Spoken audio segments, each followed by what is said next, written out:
CM Revanth Reddy మాజీ CM KCR పై చేసిన వ్యాఖ్యలపై తీవ్ర స్థాయిలో ఫైర్ అయ్యారు బీఆర్ఎస్ నేత దాసోజు శ్రవణ్. రేవంత్ రెడ్డి కనీస ఇంగితం లేకుండా మాట్లాడుతున్నారని మండిపడ్డారు. సీఎం కుర్చీలో కూర్చున్నానన్న సోయి కూడా రేవంత్ కు లేదన్నారు. రైతులను ఆదుకోమంటే దాన్ని కూడా రాజకీయం చేస్తున్నారన్నారు. కేసీఆర్ వ్యవసాయాన్ని పండుగ చేస్తే కాంగ్రెస్ హయాంలో పంటలు ఎండిపోయాయన్నారు. సీఎం కుర్చీ రేవంత్ రెడ్డికి శాశ్వతం కాదన్నారు దాసోజు. దాడి చేసేటువంటి అత్యంత ప్రతిష్టాత్మకమైనటువంటి ముఖ్యమంత్రి కుర్చీలో కూర్చున్నాననే కనీస ఇంగితం లేకుండా, సోయి లేకుండా, నిస్సిగ్గుగా, నిర్లజ్జగా మరోసారి రేవంత్ రెడ్డి తన మూర్ఖత్వాన్ని బహిర్గతం చేసుకునే ప్రయత్నం చేసిండు.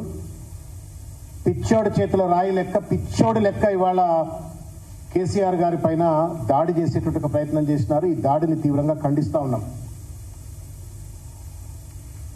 హార్పిక్ కొని పంపించాలి ఆయనకు. టాయిలెట్ క్లీనర్లు ఉంటాయి కదా, అది తీసుకొని నోట్లు వేసుకొని పుక్కిలించుకొని కడిగితే తప్ప రేవంత్ రెడ్డి నోరు చక్కగా కాదు. కనీసం అప్పుడన్నా జరా ముఖ్యమంత్రి కుర్చీలో కూర్చున్నానో సోయితోటైనా మంచిగా మాట్లాడతాడు. బుద్ధి జ్ఞానం లేకుండా ఇవాళ మాట్లాడాడు రేవంత్ రెడ్డి గారు. కేసీఆర్ అట ఎలుకట పొగబెట్టిండట, బయటకు వచ్చినట. సింహం వచ్చినట్టు వచ్చిండు బయటికి కేసీఆర్. ఒక పక్కన కాలికి గాయమైనా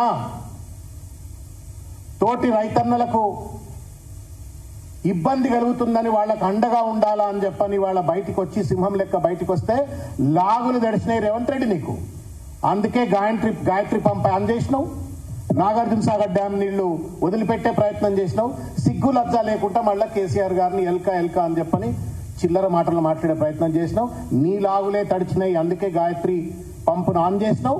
నీ లాగులే తడిచినాయి, అందుకే నువ్వు నాగార్జున సాగర్ డ్యామ్ ప్రాజెక్టులు మళ్ళా కాలువలోకి వదిలిపెట్టే ఒక ప్రయత్నం చేసినావు. నిజం స్పష్టంగా కనబడతా ఉంది.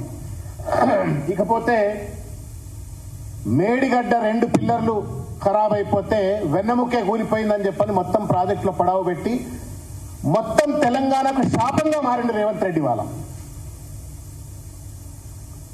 అనేక టీఎంసీల నీళ్లు ఇవాళ ఆంధ్రాకు తరలిపోయేటువంటి ఒక రీతిలో కాళేశ్వరంను పడవ పెట్టి, మరో పక్కన సుందిళ్ల అన్నారంలో ఉన్నటువంటి ఒక నీళ్లను సైతం డెడ్ స్టోరేజ్ లోకి తీసుకెళ్లి నీళ్లన్నీ కూడా ఇవాళ గోదావరి పంట పోయి ఆంధ్ర ప్రాంతంలోకి ప్రవహించేటువంటి ఒక దుశ్చర్యకు పాల్పడుతున్నటువంటి ఒక రేవంత్ రెడ్డి, నువ్వు తెలంగాణ రైతాంగం పాలిటీ శాపంగా మారినావు. మళ్ళా నిస్సిగ్గుగా, నిర్లజ్జగా మళ్ళీ ఇవాళ కేసీఆర్ గారి పైన, బీఆర్ఎస్ పైన దాడి చేసేటువంటి ఒక ప్రయత్నం చేస్తా ఉన్నావు. అత్యంత ప్రతిష్టాత్మకమైన